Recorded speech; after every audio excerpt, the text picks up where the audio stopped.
Okay, I started the recording, so we're good to go. All right. Good morning, everyone. We are fortunate to have Ted Jones with us this morning.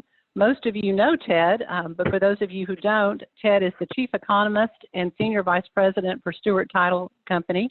He also served as your HAR Chair in 2004, and we are grateful for the relationship that we continue to have with Ted through Marilyn and Mark, and also Robin Mick. So thank you, Ted, and look forward to hearing what you have to say. Well, it's an honor to be here. You know, when this came up, I think Carlos and I have done about 50 of these since we kind of been in quarantine, so to speak. Carlos, everyone, is our head of marketing and sales at Eastern U.S. We also have Roseanne Rogers on board with us, our head of marketing for Houston. And Roseanne will get you a copy of this presentation afterwards. So every year I pick out a new topic in October, and we had election year coming out last October, and I figured, those great philosophers from 1967, Sonny and Cher, the philosophers right, they had a great song out called The Beat Goes On. And since we were going into an election year, I figured what better thing to do that, because that song, The Beat Goes On, talks about what changes, what stays the same, and what's to come. And this what's to come is this current virus we're facing. No one could have known about that, but lo and behold, you just deal with what's there. Now, those all that know me, and what I love about the American spirit is when we get stressed, we resort to humor somewhat. And my friends from all over the country know that I need these type things for my presentations. Y'all need to send them to me in the future too. But I'll know this one, now showing no close encounters of any kind. If there's anything that's true, that certainly is it. Oh, this one, I don't know if you had a granddad or uncle or grandfather or whatever that said, well, when I was a kid, how they walked through 6 feet of snow to get every place, what have you. Well, I could say this to my grandkids. When I was a kid, we had toilet paper. By the way, I have to tell y'all, I do not understand the toilet paper shortage. It's not that kind of fluid. Folks, we got plenty of this stuff, but why hoard it, Top Logic? And, I just don't get that. This came from one of our business development officers out of Tampa, Florida. She and her husband are big martini drinkers, so they invented the quarantini of gin and emergency. And if you aren't laughing at this, folks, y'all need to get a laugh. Not only that, the word is that we're actually looking at all-time record alcohol consumption, and that's pretty amazing considering every bar and tavern's closed. It's pretty amazing. I have a commercial officer in Oklahoma City sent me this one, and he does have 2 kids homeschooling, but homeschooling's going well. 2 students suspended for fighting, and 1 teacher fired for drinking on the job. Again, you got to laugh at this. Oh, and if you think all sports are canceled, nah. I don't have one of these, but if you've got one of these things, you can go to the curling championship right now. Who's going to do this for your kids? At least you go. All right. Came up with this speech topic a couple of years ago. Every January and the beginning of February, I spend a week up in Alaska giving speeches just like this live for Stewart Title. I speak to our agent in Fairbanks. I speak for a couple of conventions, our offices in Anchorage and Wasilla. But when I'm there, it's typically during the ceremonial start in Anchorage of the Iditarod sled dog race. It's also during Fur Rendezvous. All the trappers bring in all their pelts and hides from the bush. It's also during the ice sculpture carving contest. I took this picture. Hard Rock's entry that year in ice sculpture was this drum, and I thought, man, the beat goes on. What a great topic, and I picked that. Now, these great philosophers, but who would have known that this hit from 1967 is exactly what is going on today. And I want you to look at these great words in the song, but I don't mean la-di-da-di-da, la-di-da-di-dee. I mean these. Charleston's once the rage, the dance. Now, we still dance. Charleston. I can remember the MLS and Tony and Mark and Robin and Shally probably, who knows? I can remember when I grew up in Montrose, Colorado, and had my appraisal company. The MLS was a paper booklet printed once a month. Once a week, you got an addendum page or 2. It was a small town. And look at this. Here we were, and the great leadership in ATR's had the premier realtor association in the country, first full consumer-facing listing list. Look how we've changed. You still sell houses, but different. Our buyers still selling houses, if you think about that. Things are different, but they're the same. Mini skirts, the current thing, that was 1967. I am 65, and I hope I live long enough for those to come back. Teeny boppers are newborn king. Well, gosh. Well, that was the millennials, and now it's the Gen Z. Y'all realize this. The oldest millennials this year are turning 40. Now, you can beg off being adults when you're 30. When you turn 40, it's all over. I mean, you have to pony up to that one. All right, so we're going to talk about kind of where we were, but these are the latest data, and I'm going to tell you what's wrong with all these latest data. Here's the good news. When we started this downturn, we were in the fittest economic shape we've ever been in our lives. If you're an athlete and you've just peak condition for the Olympics, you get a small injury or even a big injury, or if you get the flu or whatever, you're going to recover a lot quicker because you were in such top condition, and that's where the U.S. economy was. Now, this is the latest release of job numbers, and by the way, this is for the month of March. And remember, this came out last Friday, but let me tell you what's wrong. There's two surveys the Bureau of Labor Statistics utilizes to tell us how many people have jobs. One of them is the payroll survey, and this is the payroll survey right here. What the payroll survey is 145,000 businesses and government agencies report to the Bureau of Labor Statistics each month, and they tell them how many people are working, how many new people they hired, how many people they laid off, upcoming mass layoffs, all that kind of stuff, how many people are working part-time. The problem with this is those data come from whatever pay period includes the 12th of the month.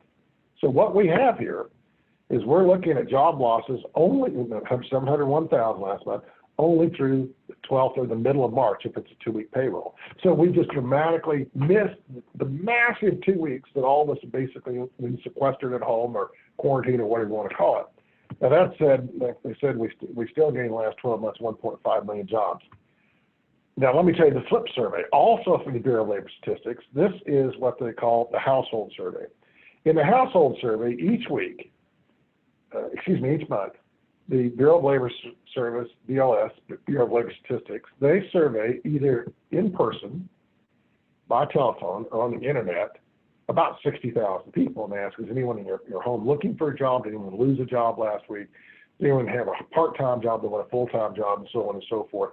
And let me tell you how, so this was what's more current. Oh, and by the way, in the month of March, these last 2 weeks, no in-person surveys were done. So it's basically a biased survey because it's done in a little different form that's been done in prior months, but that has nothing to do with this.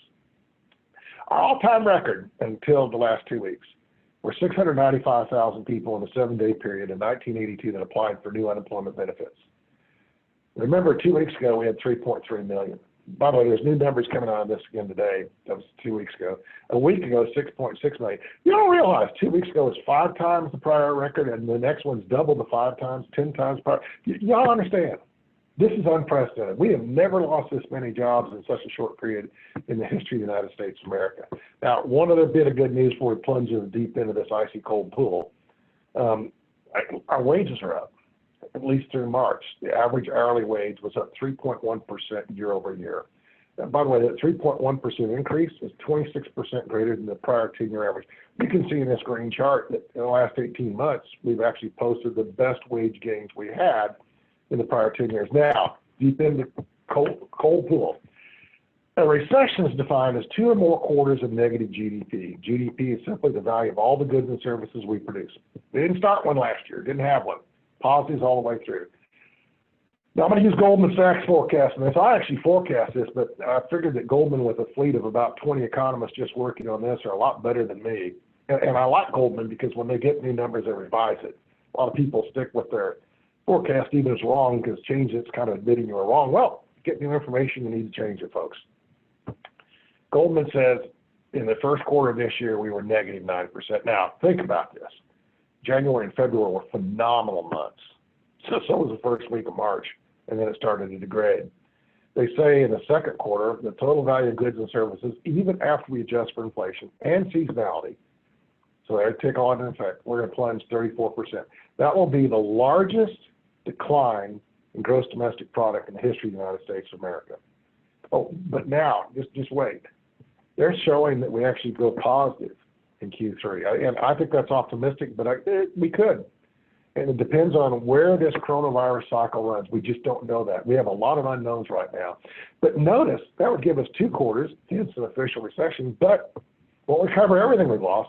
They're showing for the year that we're going to be down 6.2%. I want you to know, if we were just down 6.2% a year from now for 2020 compared to 2019, That is a massive win. I think we'll be down 10, 12, 14%. But that said, even that's not as bad as you ever might imagine. I'll put my forecast up front. I know we're not going to be through this by the 4th of July, but I think by the 4th of July, we're going to be mobile and out and in restaurants and perhaps some games. I think on the 4th of July, we're all going to have a cold one or two on the beach, in the pool, at the house, on the balcony, whatever you do, because we're going to be feeling so much better about it, not through it, but better about it at that point in time. Now, I told you about our sense of humor. When I was a kid, I can remember, go to an arcade and they would have these machines. We always tried to win the watch or the little football with your favorite team's logo or jewelry or whatever.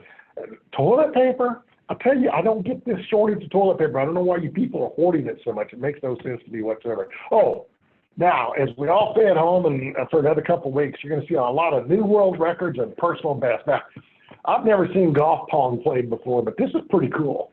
And you just watch it a couple of times. I'm curious how many hundreds of times they filmed this thing until they actually got lucky enough to get one of those things in there. And this one now, let's go back to reality real quick.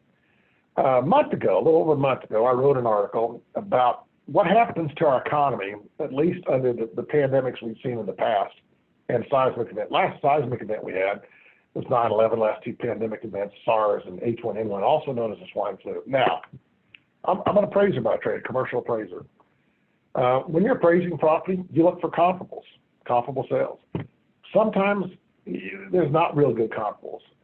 When I appraise Boeing aircraft, not a whole lot of Boeing aircraft that sell, but there are some buildings that sell that they can manufacture things in like aircraft. Nothing comparable to that. So you have bad comps. And there are some events, appraise a solid rocket missile plant in Salt Lake City, there were no comparable sales. But here's my three comparables, so to speak. And we're going to talk about 6 economic and real estate factors. So what I've done here is I've looked at annual data.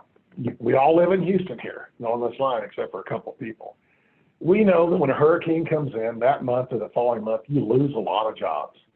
We also know that typically, because those hurricanes are, they're typically August, September, we also know that by the end of the year, we not only recoup those jobs, we actually added some extras in the recovery effort. So I want to look at annual data to see what the heck happened to this over the full year, all knowing that when it happened, it was ugly.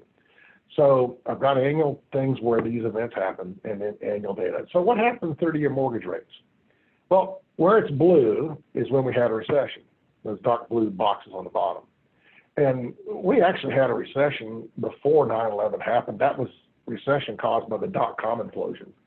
And lo and behold, I don't think 9/11 caused that recession. It may have lengthened it, maybe a little bit deeper, but it certainly didn't cause it. So what happened to mortgage rates? Key on this one is look the year before and the year afterwards. No change in trajectory. I don't think 9/11 impacted rates whatsoever. Now, I will also tell you this, at least up till now, and I still haven't formed my opinion, I think 9/11 was the most impacting event that I'd seen in my lifetime, because I thought at that point in time that we would never return to normal. It'd be at least a decade. 6 months later, we were pretty much back to normal, other than TSA, and I joke about that because I travel and give a couple speeches a week until the last month. We were back to normal, and we will get back to normal on this. We just don't know when. SARS, even though it was a global pandemic, just didn't have much impact. It wasn't very severe, I'll tell you that. We all forgot about H1N1. Now, we forgot about H1N1 while we were in the mother of all recessions, particularly for those of us in real estate. It was the worst recession the U.S. had ever seen other than the Great Depression, but it was really bad for those in real estate because real estate caused that recession. We overbuilt, and we not only overbuilt housing, we overbuilt commercial real estate. We'll talk about that. So rates dropped because of recession. They kept dropping because H1N1 had no impact, I don't believe, on rates. Wait till you see the extent of H1N1. Existing home sales in the U.S., they went up before and after 9/11. They went up before and after SARS. We plunged in 08, and one of the economists, not at Stewart, I'm the only one here that's an economist, but one of the renowned real estate economists told me that look, H1N1 caused home sales to go up. I said, nah, that's dead cat bounce. We had foreclosed on so many homes in 2008. Those are the sales, the foreclosures. And in a minute, when you see the prices, you'll see why we sold so many of them, because home sales dropped 30% in value. Here's median price of home sales through these same events. Again, after you consider the recession, H1N1 had no influence. Unemployment rate, I want you to focus here on one statistic. First of all, the max gain in 2010 was less than 10%. And that was purely a function of the recession, because we don't remember associating swine flu with that whatsoever. Commercial real estate sales plunged in 08. They bottomed in 09. Let me tell you why. There was no lending. To buy a commercial property, you could have no lending. You couldn't get a loan. If you had a loan coming due, because commercial loans, unlike houses, aren't fully amortizing, no one would refinance you. I talked to one of the Houston lenders yesterday, and the commercial lender. I said, "You still doing commercial loans?" He says, "Yeah." He says, "In fact," I said, "What's different today and just a month ago?" He says, "Well, it takes about a week longer." Fair enough. He says, "The rates are lower." Think about that. Think about what we just said. This is completely different. And I'll tell you why it's different, because, thank heavens, we've got much more liquidity and credit availability in this downturn than we've ever had in these downturns in history. And then commercial real estate capitalization rates. If you want to look at what really is risk, then the higher the cap rate, the greater risk. It kind of declined through 9/11. It declined through SARS. I don't think it had anything to do with those. It peaked in 2009. Again, that was a recession, not H1N1. So why am I talking about this? First of all, again, not a good comp, and I'm not going to compare coronavirus to H1N1 or the swine flu. But I want to point out how we forgot so quickly about the swine flu. In 2009, 60.8 million Americans contracted swine flu. 274,000 Americans were hospitalized, 12,500 perished. You forgot that, didn't you? We don't realize that many. And one death's too many, we all know that. By the way, at that point in time, we're about 4.5% of the global population. Yeah, we had about 4.5% of the global fatalities from that. So let's talk about coronavirus. And we all know it's not run its course. Can't compare those two right now. And coronavirus is different. Evidently, it's more like the cold that we're not going to get a lot of antibodies. You have to go through this, and going through it's pretty dangerous. But let's just round it off. Let's say the world has 1.5 million reported cases of coronavirus. We know that's dramatically understated. Why? Well, first of all, how many tens of millions, and we got 1.5 million total, how many, maybe 10 million people have had it that wasn't severe enough they know they had it? I mean, we weren't testing any place in the world, if you think about it. And on the second one, I want to talk about China. First of all, I had a dog named Scruffy. Scruffy was the lionest dog in the world. If I got home and my wife wasn't there, Scruffy would act like he hadn't been fed in 4 weeks. I'd feed him. My wife would come home and she said, "You fed him?" I said, "Yeah, he was hungry." He said, "I fed him twice today because I didn't think you fed him." Y'all get it. Scruffy lied. China's lying Scruffy dog. They lied about these number of cases. We know that. But China's reported, of those 1.5 million were rounded off, they claim they've only had 82,000 coronavirus cases. We know that's the biggest lie out there today. All right, so let's do this. Let's rationalize this. Let's say it's not 82,000 or double that or triple that. Let's say it's at least tenfold that they lied by over 1,000%. That would make them come in with 820,000 cases of coronavirus. There's 1.4 billion people in China. That means 0.6% of people in China got this. That is a positive. Because if we can go through China and only get less than 1% of the population getting it, assuming that we multiplied their lives by a factor of 10, there's hope here, folks. It's not going to impact us all. I even felt better one of those first Princess cruises that came into Japan, 3,700 passengers and crew, only 700 ever got that. If it's that not communicable on a cruise ship, there's hope. Now we have lost 83,000, 84,000 people right now. I do know that it's kind of a unique count. If someone passes away from pneumonia, even if you haven't tested them, you have to count it to the coronavirus. So probably understated on some and overstated on others. All I'm trying to tell you is this is not the end of the world as we know it. Just think about that less than 1% of people in China. Oh, I got to really back up to this one. Coronavirus is close to home. I have a granddaughter that has it.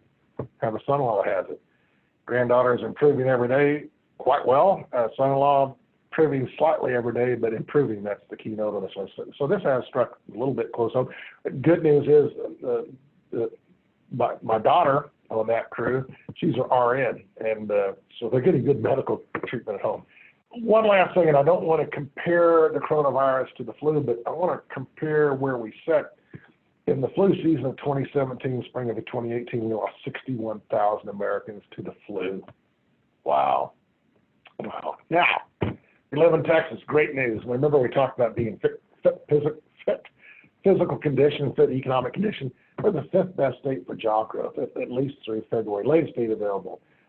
One thing bad for us, I'm going to put this out there. We have this illusion for those of us in Texas that we're just the best at everything, including the best business environment. Nah. Each year, the Tax Foundation does a big study. They look at 5 taxes: corporate income tax, personal income tax, retail sales tax, unemployment tax, property tax. Texas ranks 13th best. There are 12 states better than us. And I'll put it out there. We've got to do something about our property tax in Texas. It's ridiculous. That said, the big winner, by the way, it's not ranks number 1, 2, and 3, which is Wyoming, South Dakota, and Alaska. Nobody's moving there. Florida. 4th best place to do business in the country, and you ought to look at the number of new businesses that Florida's been able to attract the last 10 years. That's accelerating, not only with the tax cuts, but it's also accelerating now. A lot of people, including Texas and elite places that have had high outbreaks of coronavirus, after things get back to normal, they're going to leave the Northeast, they're going to leave California. We're just going to accelerate the net in-migration into Texas. Again, through February, latest data available, we were blowing and going, more jobs than any time in history, 2.5% job growth. In that same period, the U.S. had grown 1.6%, almost 80,000 net new jobs. That's ceased, folks. And it's just not the coronavirus. We're going to talk about oil and gas. Now, what's our prognosis of coming out this? Are we going to go deeper than the U.S.? Are we going to come out better than the U.S.?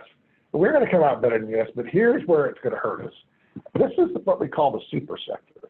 The major categories of employment. Now, I'll just go to the one that everyone wants to talk about first, mining, logging, which is also oil and gas. In the U.S., 0.5% of all jobs in the U.S.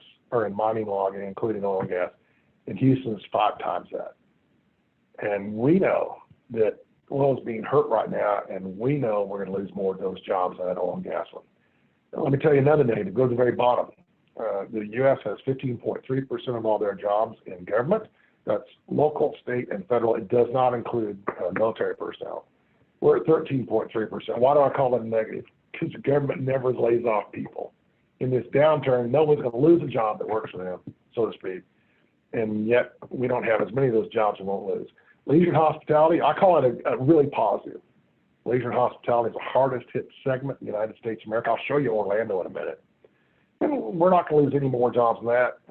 I do think of people such as Tillman Fertitta, to me, one of the best business people I've ever met in my life. And look what his businesses are: hotels, resorts, casinos, restaurants, bars, leisure and hospitality. I also know one of the best business people in the world knows how to get in and out of these things. I have full faith in him. But I'll encourage you to go ahead and do takeout on all businesses, even your local hole-in-the-wall favorites. We've got to keep our restaurant trade and business folks, and I encourage that. Good news, we have more professional business services. That's everything from attorneys to us, the real estate professionals. So there's my positive and negative. Manufacturing, I give us a little negative. It may surprise everyone. We don't have as much manufacturing as the U.S., and this is a big growth sector. And if you're big, you're going to grow bigger. We're not as big as we should be, but we're better than a lot of the U.S.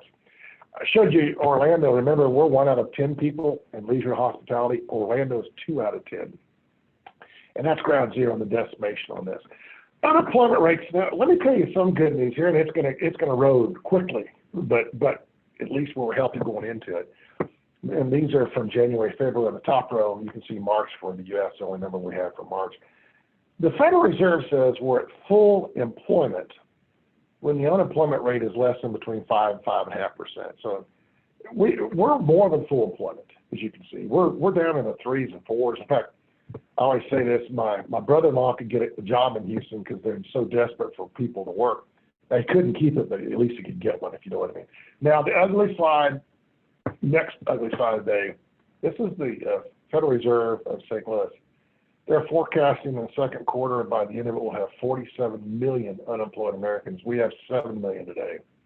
They're forecasting our unemployment rate will go to 32%.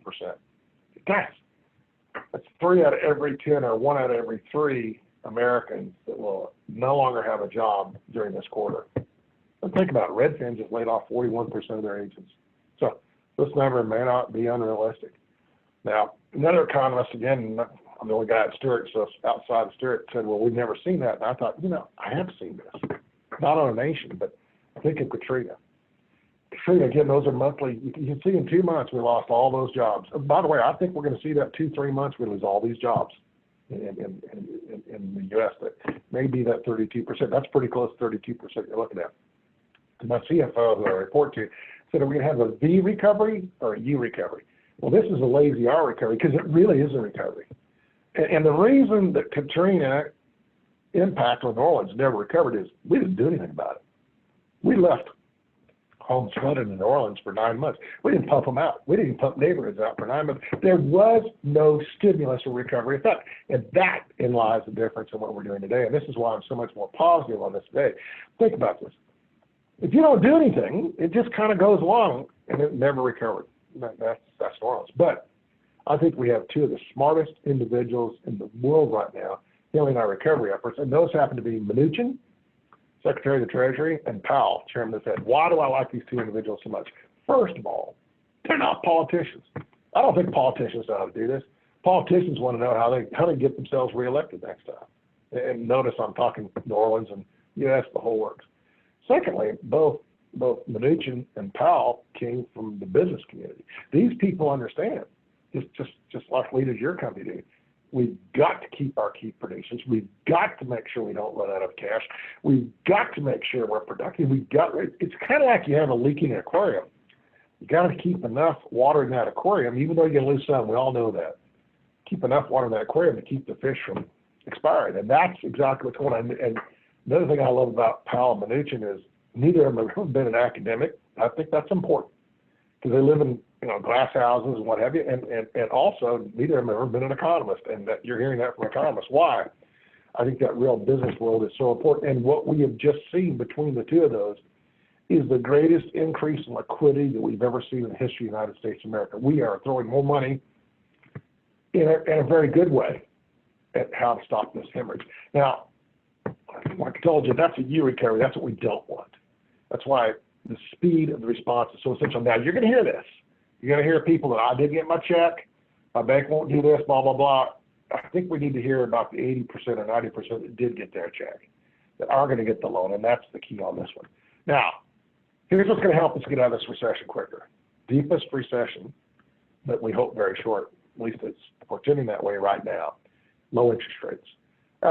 Beginning of March, we had the lowest interest rates in history, 3.29%. They went up.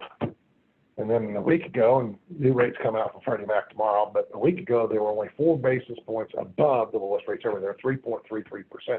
The question is, why did rates go up so much in between March?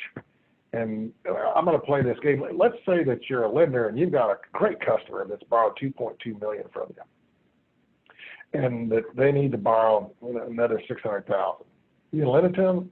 Oh, well, then they tell you, I need $600,000, but I probably need another $600,000 2 or 3 more times this year.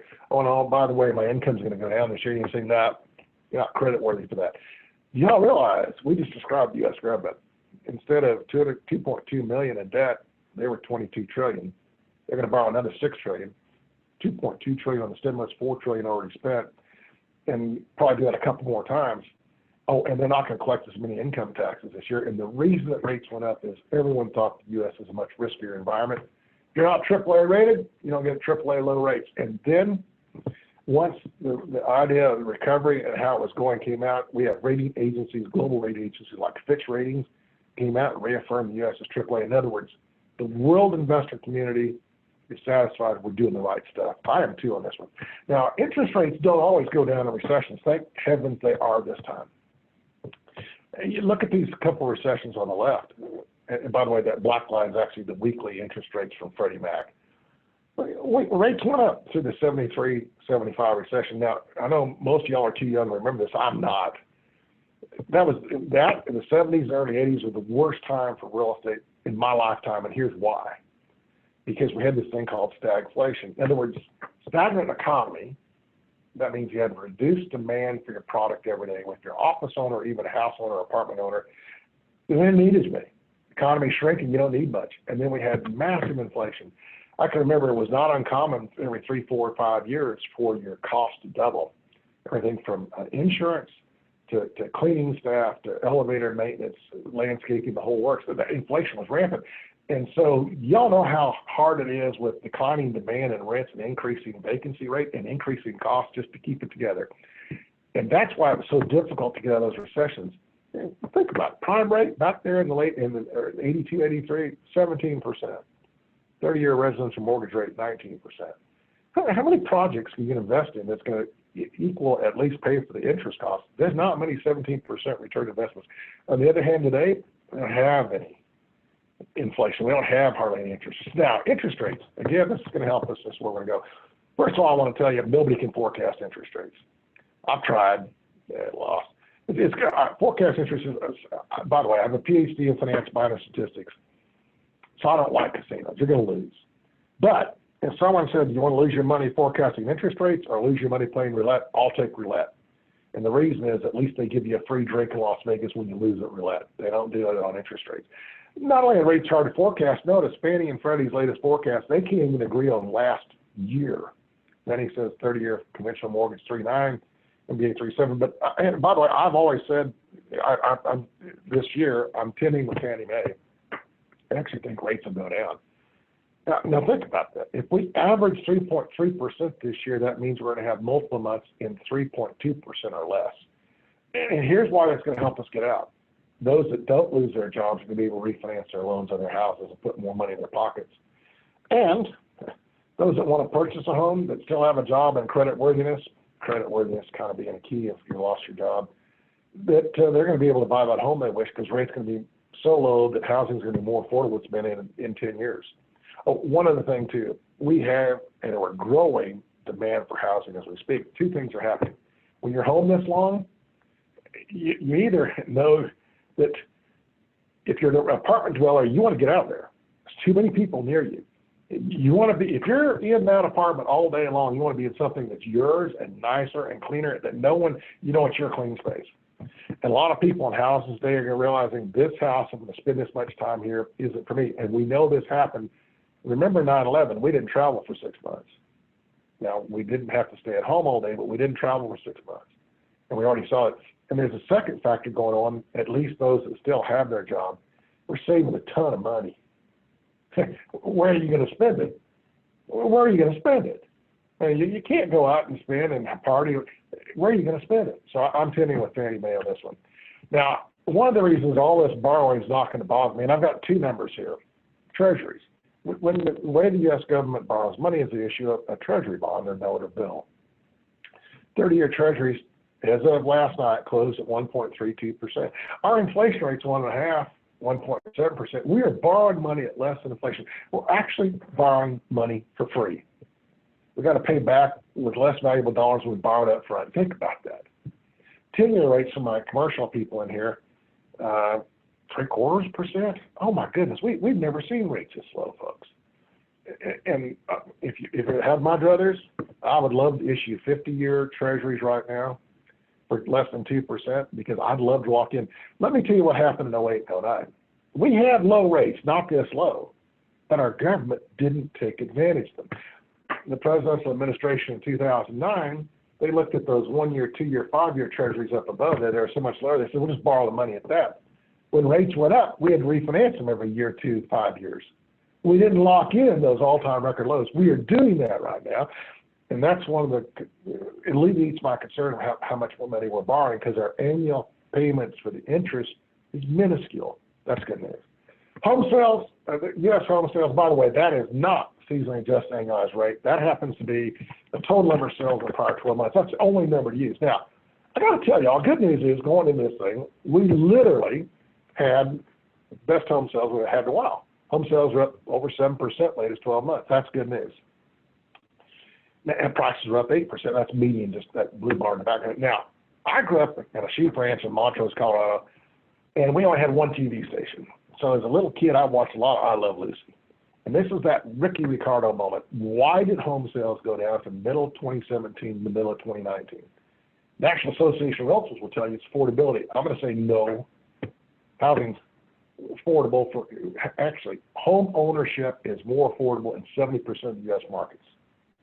Think about that. When you take your monthly rent, and you can afford a house even before you look at some tax implications. That's an amazing statement. But why did home sales go down if it wasn't affordability? Well, my favorite tweet of the year off of my Twitter account, DRTCJ. I'll give you that in a few minutes again on the screen. It was in January, and it was from the money section of USA Today. And it talked about all things on the money section about dry January. Now, for those of y'all that don't know what dry January is, some people drink so much in December during the holidays, they take off drinking in January, hence they're dry. And usually you read about dry January either in the health section of the newspaper or the lifestyle section, and you never read about the money section. But they noted in the money section that the average millennial spends $300 a month on alcohol, $56 every time they go out drinking. That's an amazing statement. Oh, the average millennial also spends more than $300 a month on coffee. So if you have a couple that are millennials, that's $1,200 a month just on coffee and alcohol. And they're telling me they can't afford a home. Well, I had a young lady, a millennial, in January right after I'd done that tweet, I was speaking in Austin. I said, housing's relatively affordable, and she gave me the look of death, like, how stupid could you be? I said, well, housing, you got to compare it to what your rent is in the purchase home. Because if you're going to live there, you're going to rent or own. What are you two? So you have to make that comparison. And very often housing is more affordable than renting.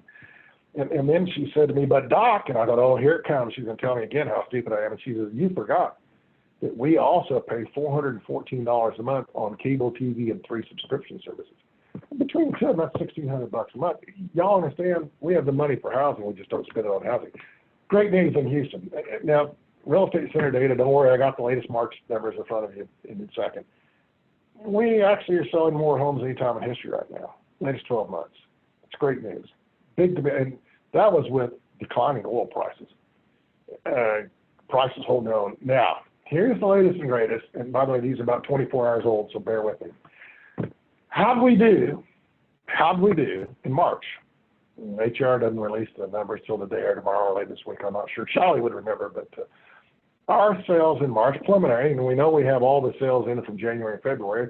We know that aren't not all in for March, but we're up 2.2% in March. And remember, that's with 2 weeks kind of being shut down. So that means we've gone through and completed our closings. What about upcoming? Here's new listings. New listings in March were down 6.4%. Oh, and by the way, this is Galveston, Fort Bend, Harris, Montgomery counties. It's all single family. I just did that. That's 80-some percent, almost 90% of our market. So just did that. Oh, and someone's going to say, oh, well, yeah, but what about expensive homes? All right. $1 million plus homes in March this year, single family in those counties was up 24.3%. All-time record. 800,000 and $1 million homes up 16.7%. $500,000 to $800,000 homes up 14%. I've already heard this. You know, this is going to hurt the high-end market. No. I look in my neighborhood. I live in a little gated community. There's usually one home for sale, and very often they don't even have to list it. Very often, if they put it in the newsletter, they have people that live there that say, I have a friend that wants to buy that. There are 5 homes for sale right now. And I think they're for sale, by the way, it had nothing to do with the economy. It had everything to do with they were overpriced. Realtors, I will tell you this, if you hadn't sold a home up to now and you've had it on the market 60 days, you got a pricing problem. And you know I'm right. Now, that said, let's look at what else is going to go on. I'm going to tell you this, and you're not going to like it. We overbuilt this community. I look at the total number of new jobs created. That's last 7 years, and the total number of new dwelling units. New dwelling units are the building permits issued for apartments, condos, houses, townhouses. And I've always said you need 1.25 to 1.5 new jobs per new dwelling unit. Guys, we barely have 1 new job per new dwelling unit. We built too much. Well, I'll prove that. Here's rents. Average rent in Houston, $1,110, only up 1%. Only up 1%. This is like speech number 50 Carlos and I have done since we got sequestered 3 weeks ago, so to speak, around the country. I've got some markets I can quote you that rents are up 8%. or 6% or 7%. One of them up 11%. Yeah, we're up 1%. We built too much stuff, guys. We built too much stuff. And I'm going to tell y'all, realtors, that y'all, Gary Green, any realtor, any agent across the city, our biggest issue is going to be, forget this thing right now. Rate virus. If you were overpriced beforehand, it's not going to sell afterwards either. And one of the questions yesterday I had from a group, would I list a home today? Yeah. Listings are down 16% in March compared to a year ago. All right. Just to show you about what overbuilding is doing to us, there's your monthly rent. That average price, that's the average of the 12-month median. So average the median is the prior 12 months. So if you're paying $1,110 at 3.33% interest, if you put 20% down, which not everyone has, you've got principal and interest of $858 covered, and you have $252 left for taxes and insurance. Not going to pay for it. FHA, you only have $81. Not going to pay for it. Although I will tell you all this: if you quit your coffee and your alcohol and the cable, you can make that payment. It just tells me they don't want that house as much. Commercial real estate, I got to talk about this real quick. First of all, we had a bigger bubble in commercial real estate in 2007 than we had in housing. We all know that we overbuilt housing. In fact, we didn't build housing to sell or to live in. We built housing to sell the next biggest sucker. I call it the bigger sucker doctrine. One big sucker came in 2006, paid too much, in hopes the bigger sucker would come in and pay more. But look what we've done. In fact, the reason I know that we had a bubble, sales after 2007 plummeted in the next 24 months, 88%. Housing didn't plummet 88%. But look where we're at today. Here's our Houston commercial sales. Y'all get this? We're doing really, really well in commercial sales. Y'all see this? We're doing well. Now, I do want to say this about commercial real estate. Our real estate's cheaper, a little bit, than the U.S. Higher the cap rate. Says you pay less for the net cash flow. You pay less for this comparable property. So blue, let's say you want to buy the average property commercial piece of real estate in the U.S. compared to the average commercial piece of real estate in Houston. I'm taking Houston because it's cheaper. Now, also notice that our cap rates went up quite a bit in the first quarter. It's preliminary. First quarter of 2020, they're perceiving us more risky. And I think that's correct because I think we had all this vacant office space and plunging oil prices. I think that was a smart move. So we are risky on that aspect. Recessions and oil prices. Now, every other place I'll talk about except for Houston or Western North Dakota, this is a positive, and for us it's negative. Notice, in most recessions, oil prices go down. The real big one that oil prices didn't go down, they went up, was the 73, 75 recession. But that recession was caused by increased oil prices. So one of the good things that's going to help us get out of this, not only is it low interest rates, it's cheap energy. If you think about it, when we talk about tax cuts, half of people don't pay income taxes in the United States of America. So a tax cut doesn't benefit everyone. Oil cut, price cut, energy price cut benefits everyone except those 0.5% of us that live in markets that are impacted positively by high oil prices. I want to show you this, and this is, y'all getting the new stuff here. So how quick do you lose jobs in the oil and gas industry when oil prices go down, and where do you lose them? This is oil and gas extraction jobs. Those aren't in Houston. These are people that live out there that they just finished up fracking, or they're drilling wells, they've already financed, what have you. And you can see that when oil prices go down, it takes up to 2 years, a year and a half, for our oil and gas jobs to go down. But then let's look at the other one. Support for oil and gas. That's Houston. We don't do much extraction here, but we sure do have all the back office, front office support. See that little blue line down there? You're talking 6 months from start to finish. When oil prices go down, we got about 6, 7 months, and they cut all the jobs. We're seeing that today, folks. We're seeing that today. Yeah, I remember last week we actually had oil trading for $19 per barrel. At that price, in the Midwest this summer, you'd see 99 cents a gallon gasoline. So it helps some, hurts others.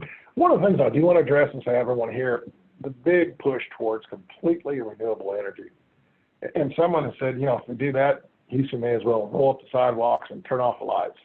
We're not going to do it. We're not going to be 100% renewable. This shows where all of our energy came from in 2018.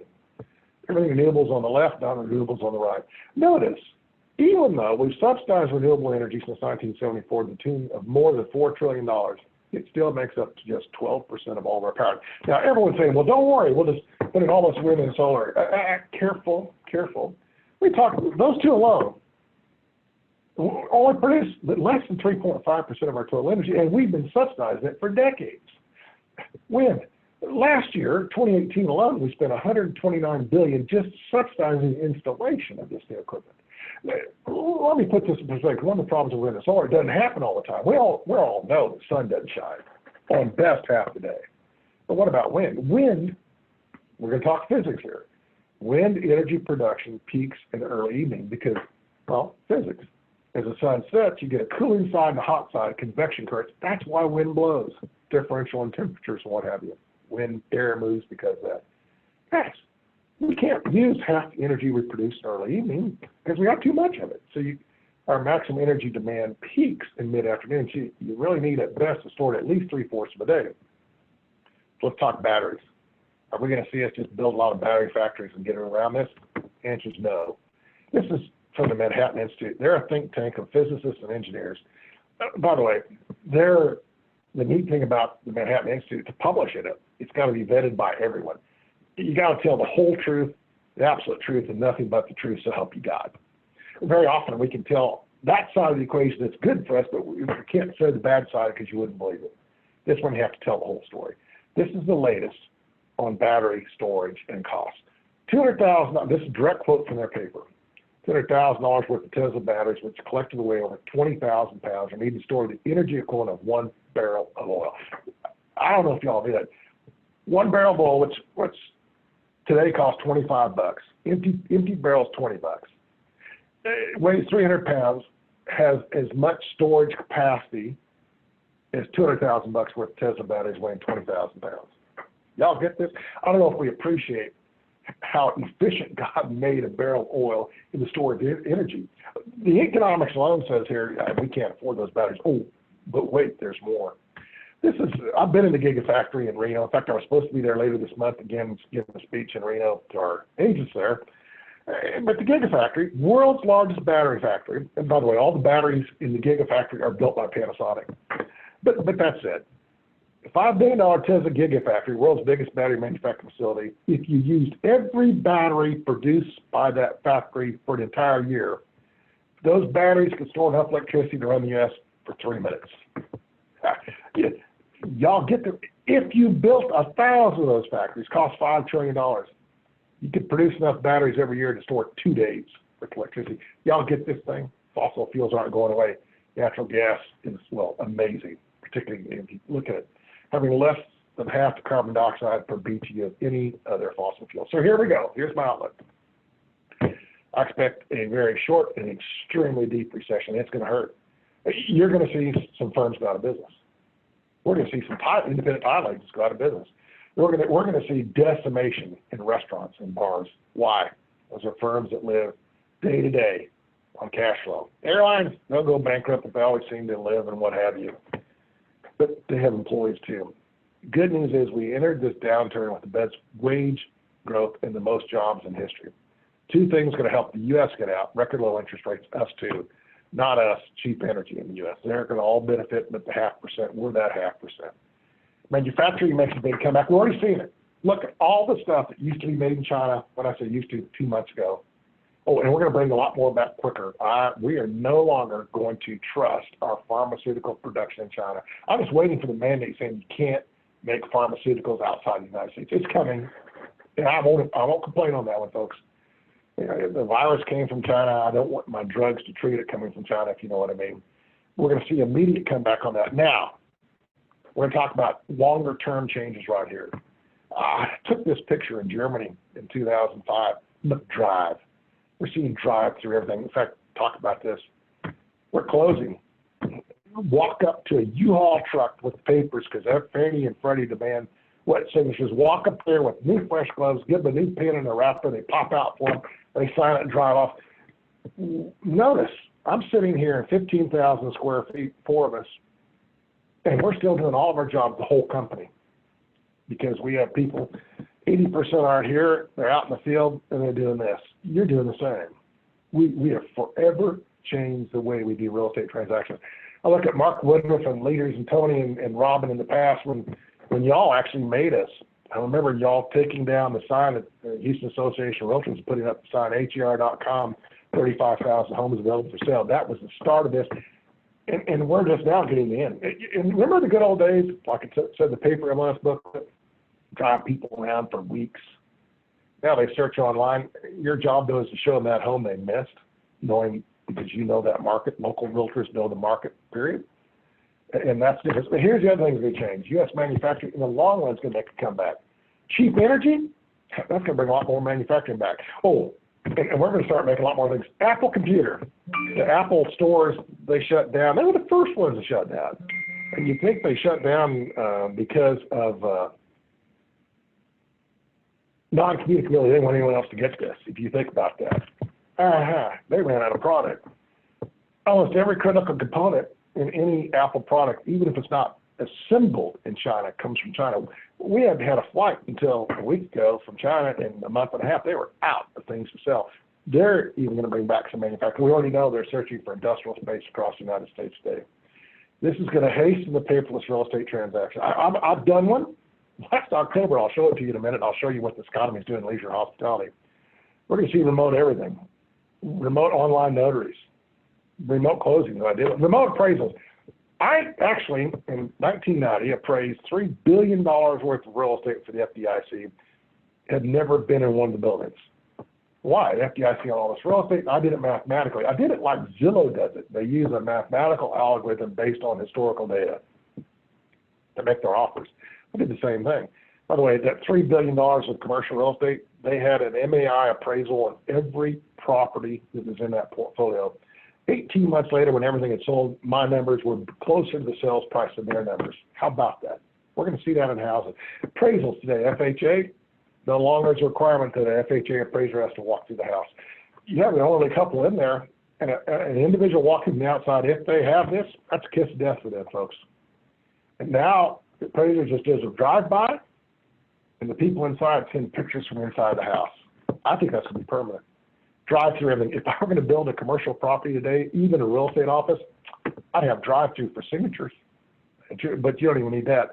Office demand is permanently down. Like I say, here I am on 15,000 square feet with just CEO, CIO, CTO, HR, and myself. We don't even see each other every day. It's great. We just don't need real estate. We've proved that, folks. Industrial property demand permanently up. Anything you don't buy in the store that gets delivered to you comes from industrial building. All this new manufacturing is going to be all industrial. Oh, and we're going to use a lot of this industrial space to store toilet paper in the future, and personal protection equipment and masks and the pharmaceuticals and the whole works. Leisure hospitality, it is ground zero for this. Hey, go to your local restaurant, get the take home tonight, keep them in business. And lastly, oil prices remain low. 99.5% of consumers win across the country. We don't. We're in Houston, Texas. I tweet, as I told you, this DRTCJ. I have a blog. In fact, you can read my blog about the downturn. Just a few things I want to finish up. It's official. I love this one. It's official. Grocery store workers are now in the club of superheroes. I agree. Tip your baggers when you walk out of that store, folks. That way, in this one, when the crisis is over, we should declare a holiday for truck drivers October 4th. Call it the Big 10 for it. Now, I'm going to talk to you about leisure hospitality industry. I'm going to talk to you about paperless remote closing transactions. Now, full disclosure, I own one of those. At least one. I own one of the downstairs, one of the 2 units downstairs, fourth building from left. This is St. John, U.S. Virgin Islands. Okay, self-promotion. Yes, it's for lease. You go to Gallows Point Resort. There's 60 condos in the resort. Beautiful resort. But let me tell you what this downturn is doing to the leisure and hospitality industry, because we all feel sorry for ourselves in our business here. Leisure hospitality, my occupancy rate on this property, income-producing property, was 90% in December and January and February and 20% in March. It'll be 0 in April, high month, 0 in May, and then hurricane season starts in August. Do y'all understand what just happened? Hey, I paid cash for it. Have plenty of cash to manage it for a couple of years, no big deal. But that describes the leisure and hospitality industry ground zero. Now, how did I buy this property? Sherry and I, my wife and I, have owned property in St. John since the 80s. And we've always wanted to own a place here, and we were there last July. You can't show any of these units until the person checks out. You can't be in there whatsoever. So my realtor said, hey, Sunday morning, 10:30, they're checking out. So we're there at Sunday morning, 10:30. 5 minutes later, said, yeah, we're making an offer. Pulls out his iPad, DocuSign, I made an offer. By the way, if you want to forge my DocuSign signature, just go, that's it. You got it right there. Forging it is it. He immediately emailed it to the listing realtor. Then he called her, put his phone down right on the granite countertop, dialed it up, says, I just sent you an offer. I said, you're not going to believe this. I just got off the phone with the seller. Seller was a couple from New Jersey. He was a doc. He happened to be in Italy that evening on vacation. He was calling to see if there was any activity on the property. She called him right back, said, I just emailed you off her iPad the offer. It went to his iPad. He countered with DocuSign, sent it to her, sent it to my realtor. Again, that famous Ted Jones DocuSign says you just go straight across. Y'all rise, 21 minutes from start to finish. We completely negotiated this deal. And do you realize the closing was done completely remotely? The only time I signed my name wasn't for the closing. 3 weeks after the closing, I was in my attorney's office in St. John. He says, if you want a copy of closing documents, sign here. Do y'all understand what we just did, you realtor community? You now get to focus your time and efforts on your highest value add. You're not shuffling papers.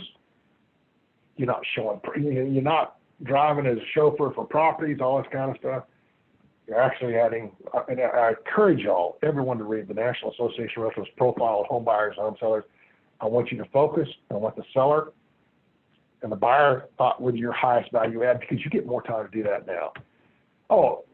One last good slide. We have a business development officer, kind of like Roseanne, but she lives in Tampa. And this is out of her condo in Tampa. And I love what they did with the balconies on this cruise ship. We will be back. We're the greatest country in the world. We're going to get through this, folks. I think you may be surprised how few people have had it like in China compared to actual numbers. With that, I know we got some questions in here. I'll click up the Q&A and we'll start going through to you. Once the virus is starting to wind down, is Houston more vulnerable than the rest of the country to a rebound due to situational oil? Yeah, oil's going to hurt us, folks. I'll tell you that up front. And if you had homes that through March hadn't had an offer on them for 60 days, I'm not going to tell you home values went down, but I'm going to tell you they're not going up, particularly when we built so much. You need to go back and sober up those sellers saying, got to sober up saying you're overpriced. If they didn't get offers up till March, although I think we're going to have increased demand come in because people get tired of their places. So, yeah, I think we're going to have a tough thing. But, this is not our first rodeo, so to speak, in these downturns in oil, and it won't be our last, though. Remember this, we consume 18 million barrels per day. I normally gas up once a week. I went the entire month of March without fueling up because I usually drive to and from the airport so many times, fly out to give speeches, come back. Think about it, all the fuel we're not burning. American Airlines said on Monday they usually have approximately 240 flights out of DFW just in the New York area. I think they've now cut it to 9. Think how little fuel we're burning. We usually have 2.6 million people a day go through TSA. It was 105,000 yesterday through all of TSA. What are your thoughts and predictions on this rebound versus past downturns in 2001 and 2008? 2008, all right, here, same kind of downturn, although real estate didn't cause this. That's a key right here on this one. I don't think we're going to see the decline in housing equity that we saw in 2008. I don't know that it's going to go up, but I know we're going to see that decline. We will see some decline in commercial real estate, particularly hotels. Again, my commercial lender yesterday that I talked to here in Houston, I said, what about hotels? He says, we don't do those. Yeah, I agree. We overbuild hotels, and they're going to be dead for a while. We know that. So rebound, yeah. It's going to be I remember 2008, what we did is, well, go back to 2014. Oil prices went from $80 to $40. And what did our oil and gas industry do? They shed costs just to stay in existence. They're doing that as we speak, and a lot of those costs are jobs. And it's going to hurt us for a year. I do believe that on that one. Look at this next question. Will we give this recording for those who could not attend? We do have a set of recording not to put online, not to distribute, but you can listen to it. And I'm seeing a lot of the iBuyer market is reducing staff for closing. Yeah. Do I see it? Yeah. Realize. All right. Well, let's do this one. I'll talk Zillow. Zillow announced they hope to spool up to 5,000 iBuyer transactions a month in the United States of America. We were selling 5.7 million homes. 5,000 a month, 60,000 homes. 60,000 homes out of 5+ million is nothing. Where did the iBuyer come into play? I've always thought that the iBuyer model is the way that you go to someone's house and you give them the reality, yeah, we'll pay you right now. You don't have to fix everything. We'll just move out. We'll take care of that. We'll take that risk. But to take risk, you have to take a return, which means they weren't going to offer you as much, I think. Now, there's been studies saying that you offered you a lot less. Zillow has studies saying, or any iBuyer says we offered you the same amount. That said, I think it's the greatest way that people were able to get listings. You didn't want to take that discount or that price, we'll list with you. I think it was part of the marketing package of those firms. Now, Open Door was completely different, but we'll see on that. And we are seeing all those buy out. Remember that for an iBuyer program to work, it's got to be a property that's very easy to price accurately. In fact, I know people that work for iBuyers really extremely well. And guys, if it's a unique one-off property, they're not going to consider it. It's got to be that cookie cutter that you know immediately what that's worth because you got 10 sales down the street just like it, or not down the street. So iBuyer market, staff closing reductions, you bet. And like I said, Redfin, yesterday they furloughed 41% of their agents, and that's Redfin. That's not Zillow, but that's the market that sells those things. There's a big jump in jobs and housing demand from 2013 to 2014. You see the same jump in pandemic subsides. Yeah, we're going to have a huge jump. Well, sure, if people get their jobs back and if we still have low interest rates, we're going to see that. We just don't know when that jump's going to occur because we don't know how long this is going to run. We don't know. Let's say it runs its course, and we're all feeling comfortable in May or June to go out. I'm saying 4th of July, be down on the beach and condo or wherever it is, having a great cold big one or adult beverage or whatever it is. But this could come back, and we all know that. That's where the summer buys us a lot of time, and I love people like Bill Gates and stuff pulling up billions of dollars. We got to take control of this and control our destiny. If it's, this is like the cold, it just doesn't go away. Cold recurs, just doesn't happen much in the summertime. And hopefully that's the same thing, and hopefully get some of those answers. Bottom line, guys, it's unprecedented. We have comparable sales, not good ones, as I showed you. I think swine flu is one of the best. And remember, 12,500 Americans perish. But I think the good news we have on this one is, hey, we did the right things. I don't know about y'all. I want to add one other comment. Why did Italy have so many cases? Because the region of Italy that had all those cases had 3 direct flights weekly from Wuhan, where this virus came from. They kept new batches of infection kept coming off those airplanes for months, multiple months. Aren't you glad the president shut down all flights in China in mid-January, or we could have been one of those places. So we're learning how to do this, and what I'm impressed with is in the globe, we're talking less than 2 million cases out of 7 billion people. Even if it's 20 million cases, that's minuscule compared to the potential. With that, folks, Better Homes and Gardens, y'all are great customers of ours. You're real professional agents. I've known your principals for decades. Sorry to age y'all. Mark, Marilyn, Robin, Tony, the whole works, but y'all are really great people. We appreciate doing business with you. We'll do those drive-by closings with you. With that, we're going to be, I got some chat over here. Let me look here real quick. Someone said that thing. Keep healthy. Guys, thank y'all very much. Robin, Roseanne, we'll have this PDF. We'll get out to you shortly. Appreciate y'all. One other. How big is the residential versus commercial market? Historically, 30%, 30% typically commercial, total commercial. The rest is residential. We do know we're up to 26% vacant offices. It's going to go more, folks, after this because we all learned we don't need as much. With that, Roseanne, expect that thing shortly. Carlos, thanks. The whole works, Sally, appreciate y'all. Adios, folks.